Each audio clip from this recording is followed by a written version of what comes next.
하느님이시요 사람이신 그리스도의 시. 마리아는 그의 정신이 하느님에게서 보았던 모든 것을 다시 보고 있었다. 예수께서 이렇게 말씀하신다.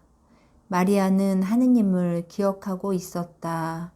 마리아는 하느님을 꿈꾸고 있었다. 꿈꾸는 것으로 믿고 있었다.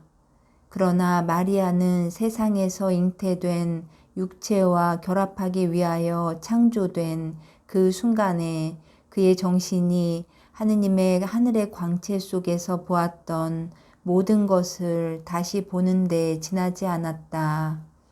마리아는 비록 정의가 요구하는 것과 같이 지극히 불완전하게나마 하느님의 특성 중에 하나에 참여하였다. 그것은 강력한 지능, 죄로 손상을 입지 않았기 때문에 완전한 지능의 속성으로 기억하고 보고 미리 내다보는 특성이다. 사람은 하느님의 모습에 따라 하느님과 비슷하게 창조되었다. 비슷한 것 중에 한 가지는 정신에 있어서 기억하고 보고 미리 내다보는 가능성에 있다. 이것이 미래를 읽는 가능성에 대한 설명이 된다.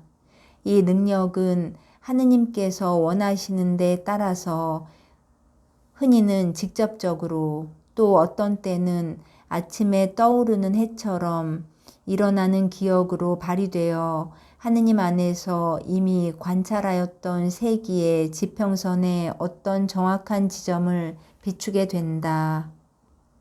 이것들은 너무나 높은 신비여서 너희는 완전히 이해할 수가 없는 것이다. 그러나 곰곰이 생각해 보아라. 그 최고의 예지, 모든 것을 아는 그 생각, 모든 것을 보시는 시력, 너희를 당신의 의지의 행위로 그리고 당신의 무한한 사랑의 입김으로 창조하시어 너희들의 기원으로 당신의 자녀가 되게 하고 또 너희들의 운명으로도 당신의 자녀가 되게 하신 그분이 당신과 나를 어떤 것을 너희에게 주실 수 있느냐. 그분이 그것을 너희에게 무한히 작은 일부분만 주시는데 그것은 피조물이 그의 조물주를 포함할 수가 없기 때문이다.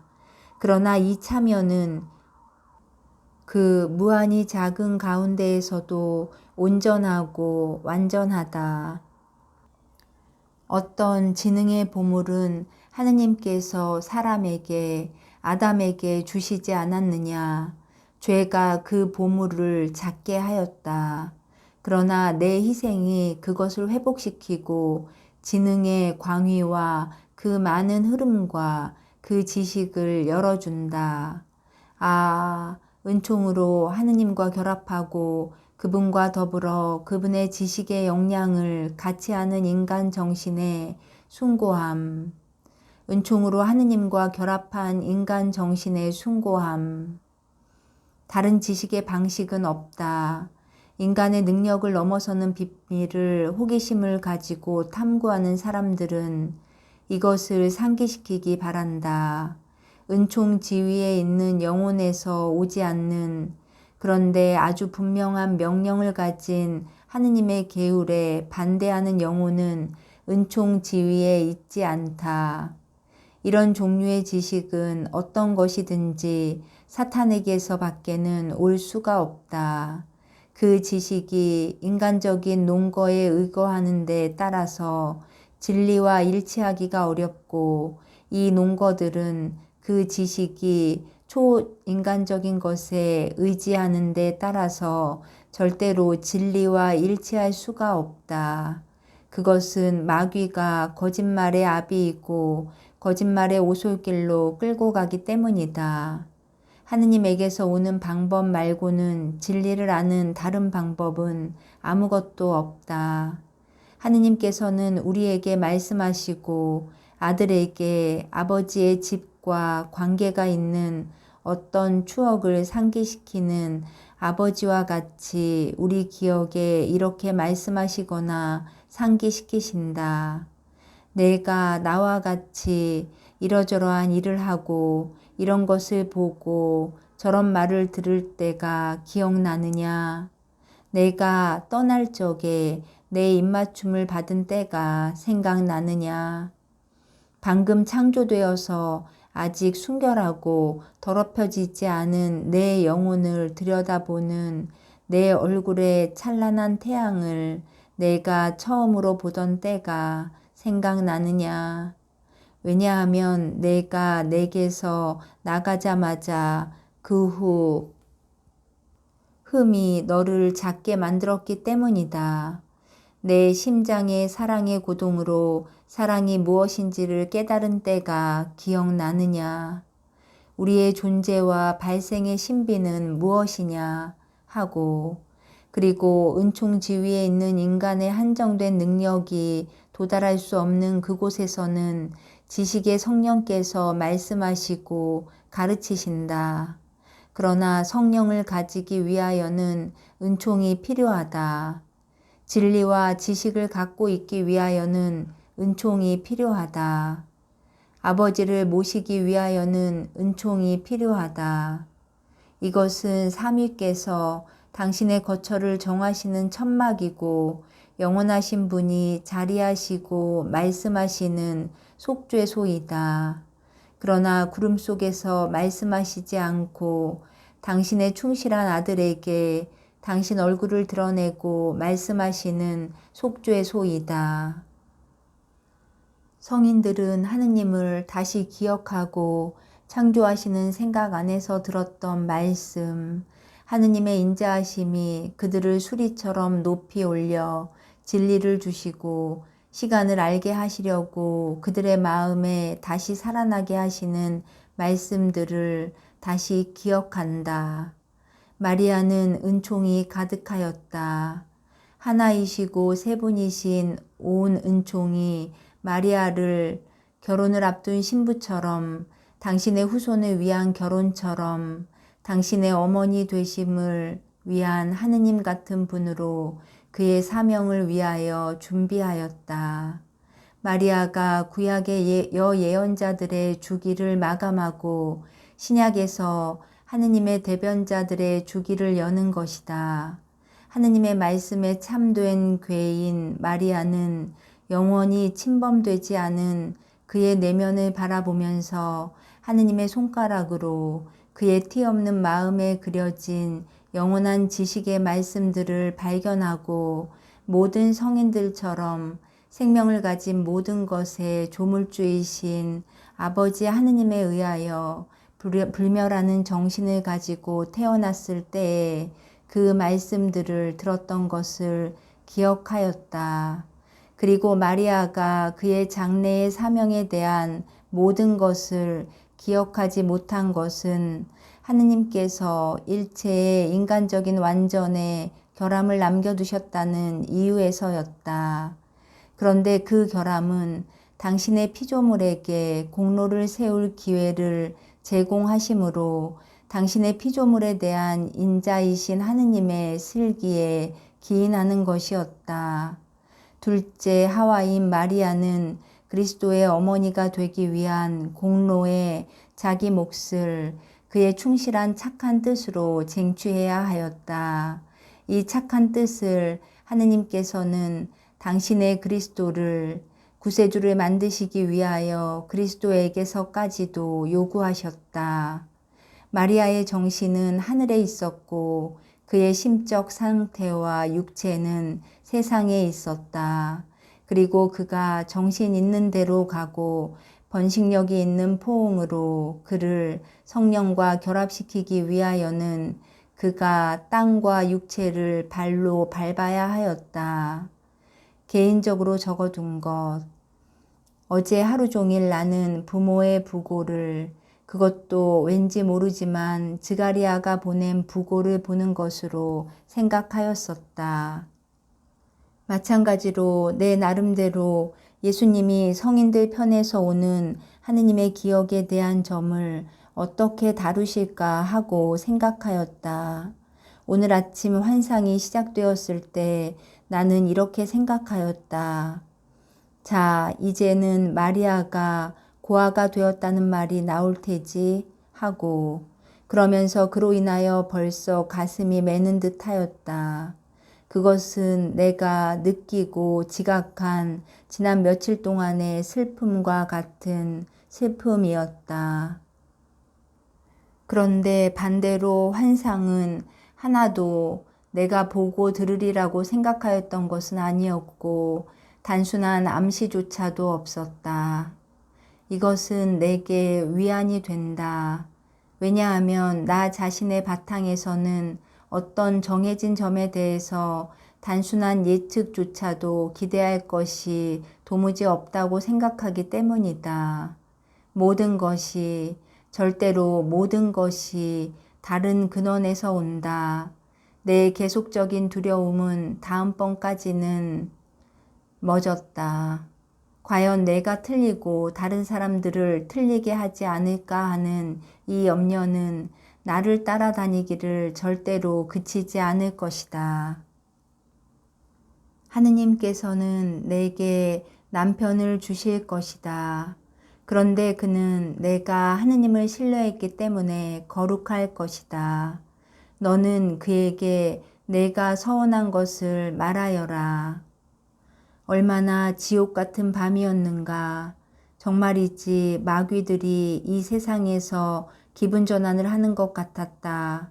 대포소리, 천둥, 번개, 위험, 공포, 내 침대가 아닌 침대에 있다는 고통, 그리고 이 모든 것 가운데 마치 불과 고생 가운데 한 송이 기분 좋은 흰 꽃 모양으로 금발을 따내린 머리가 어깨에 드리워져 있고 흰 옷에 온화하고 조용한 미소를 짓고 있는 어제 본 환상에서보다 약간 나이가 더 든 마리아의 상냥스러운 존재가 있다.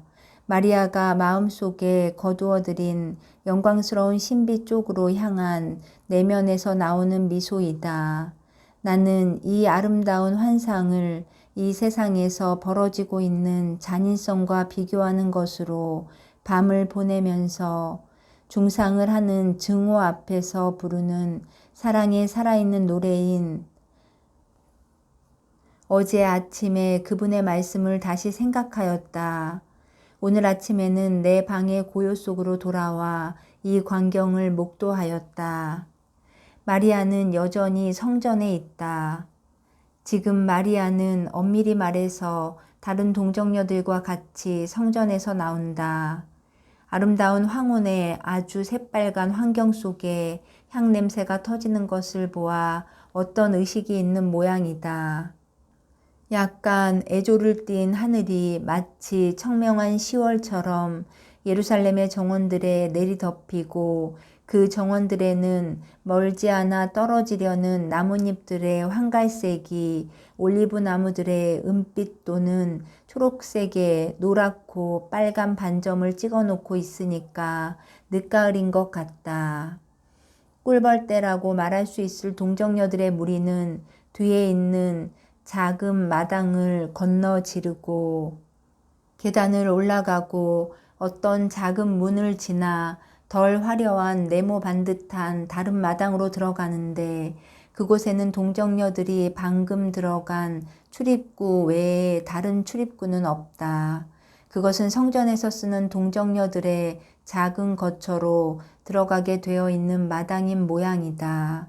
각 처녀가 마치 비둘기가 제 둥지를 찾아가듯이 자기의 독방으로 향하여 가기 때문이다.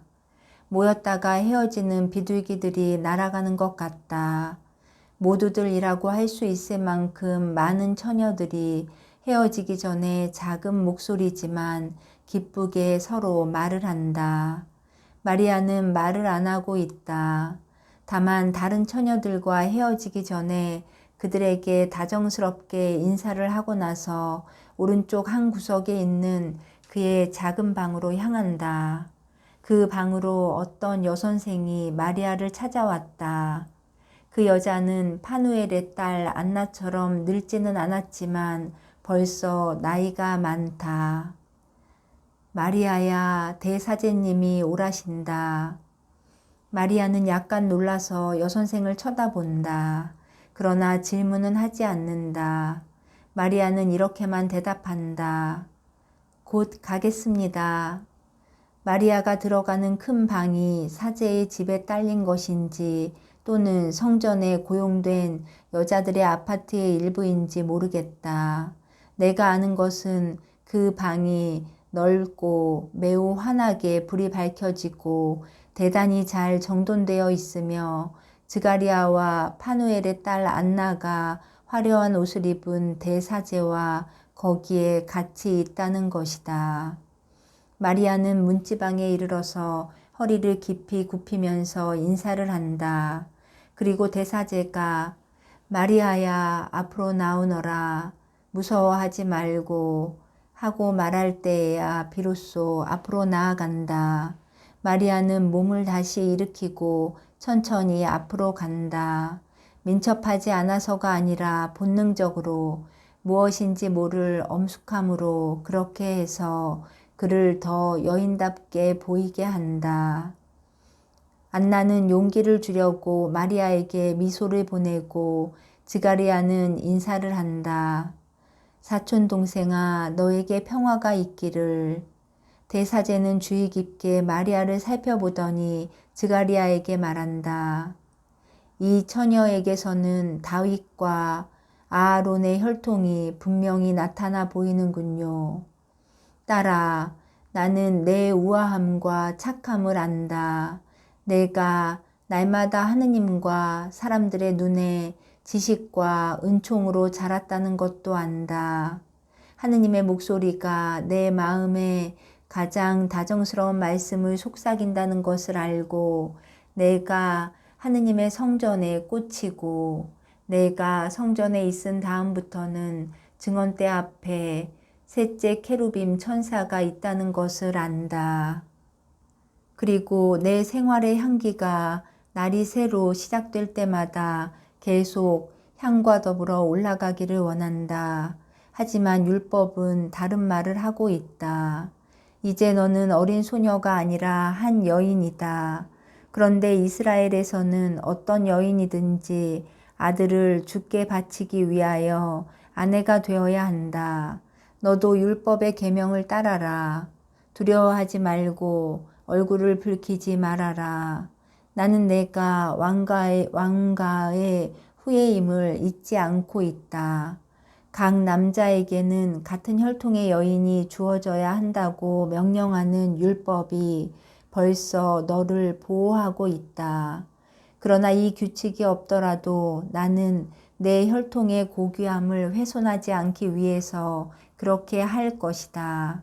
마리아야, 내 가문에서 내 남편이 될 만한 남자를 아무도 모르느냐? 마리아는 수줍어서 새빨개진 얼굴을 든다. 그의 속눈썹에는 첫 번째 금강석이 반짝이고 마리아는 떨리는 목소리로 대답한다. 아무도 없습니다. 이 애는 아주 어려서 여기 들어왔기 때문에 아무도 알 수가 없습니다. 그리고 다윗의 가문은 너무도 박해를 받아 흩어져서 그 여러 분파가 모여서 왕가의 종려나무에 새로운 손을 나오게 할 수가 없었습니다. 하고 드가리아가 말한다. 그러면 선택을 하느님께 맡겨드립시다. 그때까지 참았던 눈물이 솟아나와서 떨리는 입까지 흘러내리고 마리아는 여선생에게 애원하는 눈길을 던진다. 마리아는 주님의 영광과 이스라엘의 구원을 위해 자기를 주님께 바치기로 약속했습니다.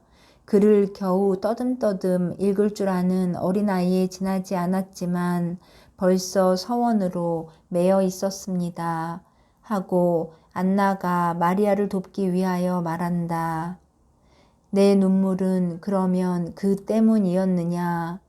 율법을 거역하려고 그런 것이 아니고 그 때문이지 다른 이유는 아무것도 없습니다. 주님의 사제님께 순종합니다. 이것으로 내가 내게 대해서 들은 모든 말이 확인되었다. 몇 해 전부터 동정에 몸을 바쳤느냐? 처음부터라고 믿습니다. 내가 아직 성전에 오지 않았었는데 벌써 저를 주님께 바쳤습니다. 하지만 지금부터 12년 전에 내게 와서 들어오기를 청한 어린아이가 내가 아니냐? 저입니다. 그런데 어떻게 그때 벌써 내가 하느님께 속해 있었다고 말할 수 있느냐? 지난 날들을 뒤돌아보면 제가 하느님께 바쳐진 것을 다시 만나곤 합니다. 제가 난 순간은 생각이 안 나고 어떻게 어머니를 사랑하기 시작하고 아버지께 아버지, 저는 아버지 딸이에요 하고 말씀드리기 시작했는지는 기억하지 못합니다. 그러나 그것이 언제 시작되었는지는 모르지만 제 마음을 하느님께 바친 것은 기억하고 있습니다. 어쩌면 제가 첫 번 입맞춤과 같이 시작되었는지도 모르고 제가 말한 첫 마디 말, 제가 내디딘 첫걸음과 더불어 시작되었는지도 모릅니다. 예, 맞습니다. 제 첫 번째 사랑의 기억을 저는 제 자신 있는 첫걸음에 찾아낸다고 믿습니다. 저희 집에는 꽃이 가득한 정원이 있고 과수원과 밭이 있었고 또 저 안쪽에는 조그마한 산 밑에 샘이 하나 있었는데 그 샘물은 파져서 동굴을 이룬 바위에서 솟아나왔고 바위에는 길고 가는 풀이 잔뜩 나서 사방으로 작은 초록색 폭포 모양으로 떨어져서 우는 것 같았습니다. 사실 작고 가벼운 풀잎들, 자수같이 보이는 잎들에는 모두 작은 물방울들이 매달려 있어 그것들이 떨어지면서 아주 조그마한 종악을 들려주었습니다. 그리고 샘물도 노래를 불렀습니다. 그리고 샘 위쪽 비탈에 있는 올리브나무와 사과나무들에는 새들이 있었고 또 흰 비둘기들이 와서 거울같이 맑은 샘물에 몸을 씻었습니다. 제 마음을 온전히 하느님께 바쳤었고 또 살아계실 때나 돌아가신 후에 사랑한 아버지, 어머니 이 외에는 제 마음이 이 세상의 아무 물건에도 애착을 가지지 않았었기 때문에 이 모든 것을 기억하지 못하고 있었습니다. 그렇지만 사제님이 제게 생각을 하게 하십니다. 저는 언제 저를 하느님께 바쳤는지 찾아야 하는데 제 아주 어린 시절의 기억들이 되살아옵니다. 저는 그 동굴을 좋아했습니다. 그것은 물과 새들의 노래보다도 더 기분 좋은 목소리가 제게 내 사랑하는 딸아 오너라 하고 말하는 것을 들었기 때문입니다. 저는 거기서 제 주님의 표를 보기 때문에 소리나는 금강석 같은 그 물방울들을 사랑했습니다. 저는 이렇게 저 자신에게 말하는데 골몰했습니다. 내 영혼아, 내 하느님이 얼마나 위대하신지 알겠느냐? 북쪽에는 레바논의 서양 삼송을 만드신 그분이 내 눈을 기쁘게 하시려고 작은 파리의 무게에도 휘는 저 작은 잎들을 만드셨고 내 작은 발을 위해 융단 같은 풀밭을 만드셨다 하고요. 저는 깨끗한 물건들의 그 고요를 좋아했습니다. 가벼운 바람, 은빛같이 반짝이는 물, 깨끗한 비둘기 같은 것들을요. 저는 그 작은 동굴 위에 감도는 평화를 사랑했습니다. 그 평화가 때로는 꽃이 되어 또 때로는 귀한 열매를 지니고서 사과나무와 올리브나무들에서 떨어지는 것 같았습니다. 그리고 왠지 모르지만 그 목소리가 제게 그렇습니다. 제게 너 훌륭한 올리브야 오너라. 너 단 사과야 오너라. 너 봉인한 샘물아 오너라. 너 내 비둘기야 오너라 하고 말하는 것 같았습니다. 아버지와 어머니의 사랑은 다정스럽습니다. 저를 부르는 그분들의 목소리는 다정스러웠습니다. 그러나 그 목소리는 지상 낙원에서 죄 지은 여자가 이렇게 그 목소리를 들었으리라고 생각합니다. 그리고 어떻게 그 여자가 이 사랑의 목소리보다 획획거리는 소리를 더 낮게 여길 수 있었는지, 어떻게 그 남자가 하느님이 아닌 지식을 탐낼 수 있었는지 모르겠습니다. 아직 어머니의 젖밖에 알지 못하던 제 입술로, 그러나 천상의 꿀로 취한 제 마음으로 전 그때 이렇게 말했습니다. 저 여기 있습니다. 지금 갑니다. 저는 주님의 것입니다. 그리고 제 정신이 다른 사랑을 가지지 않는 것과 마찬가지로 주님이신 당신 이외에는 아무 다른 주인도 제 육체를 탐하지 못할 것입니다. 하고, 그리고 그 말을 할 때에는 저는 이미 말한 것을 다시 말하는 것 같았고, 이미 행한 의식을 다시 행하는 것 같았습니다. 제가 선택했던 정배가 제게는 낯선 것 같지 않았습니다. 제가 벌써 그분의 사랑의 열렬함을 알았었고, 제 눈이 그분의 빛에 훈련되어 있었고, 제 사랑하는 능력이 그분의 품 안에서 발달했기 때문이었습니다. 언제 그랬을까요? 그것은 모르겠습니다. 이 생 밖에서라고 말씀드리겠습니다. 그것은 제가 항상 주님을 모시고 있었고, 주님은 저를 항상 차지하고 계셨다는 느낌을 가지고 있었고, 또 제가 있는 것은 주님 자신께서 당신의 성령의 기쁨과 제 기쁨을 위하여 저를 원하셨기 때문이라는 느낌을 가졌었기 때문입니다. 이제는 사제님 순종하겠습니다. 그러나 제가 어떻게 해야 하는지 말씀해 주십시오. 이제 제게는 아버지도 어머니도 안 계시니 사제님이 저를 인도해 주십시오. 하느님께서 내게 남편을 주실 것이다. 내가 너를 하느님께 바쳤으니 거룩한 남편을 주실 것이다. 남편에게 내 서원한 것을 말하여라. 받아들일까요?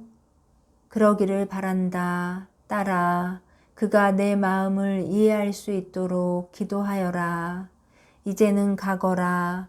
하느님께서 항상 너와 같이 계시기를 바란다. 마리아는 안나와 같이 물러가고 드가리아는 대사제와 같이 남아있다. 환상은 이렇게 끝난다.